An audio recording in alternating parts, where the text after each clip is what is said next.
Pinagkalooban ng Interagency Council Against Trafficking si National Authority for Child Care Undersecretary General Ejercito Estrada ng Break All Chains Public Service Champion Award sa kanyang namumukod-tanging pagsisikap na mawakasan ang trafficking in persons o TIP.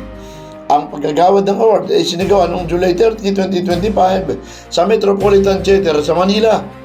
Layo ng Yakat Break All Chains Awards na makatawag ng atensyon ang hindi matatawarang pagsisikap ng ibang sektor para labanan ang TIP at modern slavery.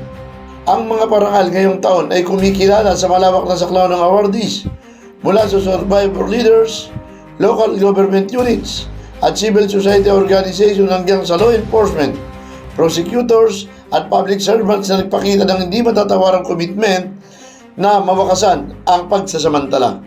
Mula noong 2020, pinamunuan ni NACC Undersecretary Estrada ang paglaban sa online baby selling, isa sa umuusbong na TIP trend sa pamamagitan ng social networking sites tulad ng Facebook.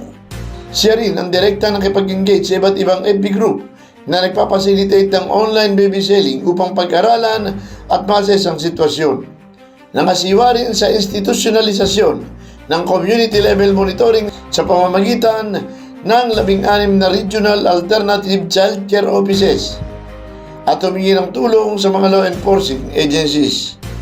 Sa tala ng Philippine National Police Women and Children's Protection Center, hanggang sa kasalukuyan, 11 biktima na ang nailigtas habang 16 na salarin ang nakasuha. Ayon kay Estrada, ang online baby selling ay may tuturing na qualified trafficking, child abuse at exploitation. Non-bailable offense ito at may parusang pagkakulong ng 12 taon hanggang habang buhay na pagkabilanggo. Iniala naman ni Yusek Estrada ang kanyang award sa mga children survivors ng trafficking at online baby selling at nangakong ipagpapatuloy ang laban kontra online baby selling upang tuluyan ng wakasan ang TIP sa bansa. Felix Tambongco, The Observer News, DWRB 103.9 News FM. Ikaw ang una.